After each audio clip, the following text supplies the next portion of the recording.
ദൈവതിരുനാമത്തിന് മഹത്വമുണ്ടായിരിക്കട്ടെ. കർത്താവിനാൽ അനുഗ്രഹിക്കപ്പെട്ടിരിക്കുന്നവരെ,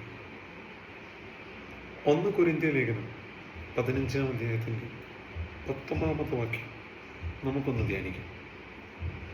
അവിടെ പരിശുദ്ധനായ പൗലോസ്ലീഹ പറയുകയാണ്, നാം മശീഹായിൽ പ്രത്യാശ വയ്ക്കുന്നത് ഈ ജീവിതത്തിൽ മാത്രമാണെങ്കിൽ നാം എല്ലാ മനുഷ്യരെക്കാളും നിർഭാഗ്യവാന്മാരത്ര.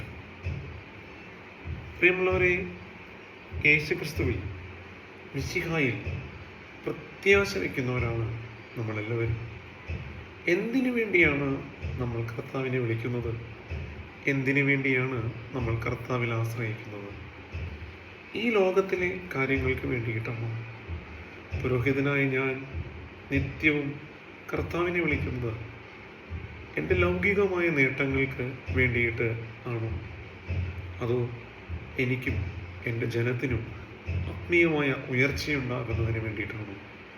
ഞാനും നിങ്ങളും നിത്യേന ദേവാലയത്തിൽ പോകുന്നതും പ്രാർത്ഥിക്കുന്നതും ആരാധിക്കുന്നതും ഒക്കെ നമ്മുടെ ആത്മീയ ജീവിതത്തിലെ അഭിവൃദ്ധി ഉണ്ടാകാനാണോ? നമുക്ക് സ്നേഹവും ക്ഷമയും ഉണ്ടാകുവാനാണോ? ശത്രുവിനെ സ്നേഹിക്കാൻ പറ്റുന്നതിന് വേണ്ടിയിട്ടാണോ? മറ്റുള്ളവരെ ചേർത്ത് പിടിക്കാൻ വേണ്ടിയിട്ടാണോ? അതോ അന്നന്ന് വേണ്ട നിത്യജീവിതത്തിലെ കാര്യങ്ങൾ തട്ടുകേട് കൂടാതെ നടന്നു കിട്ടുന്നതിന് വേണ്ടിയിട്ടാണോ? പ്രിയപ്പെട്ടവരെ, നമ്മൾ ചിന്തിക്കുക. ഈ വാക്യം ഒരിക്കൽ കൂടി പൗലോസ്ലീഹ അടിവരയിട്ട് നമ്മളെ ഓർമ്മപ്പെടുത്തുന്നു.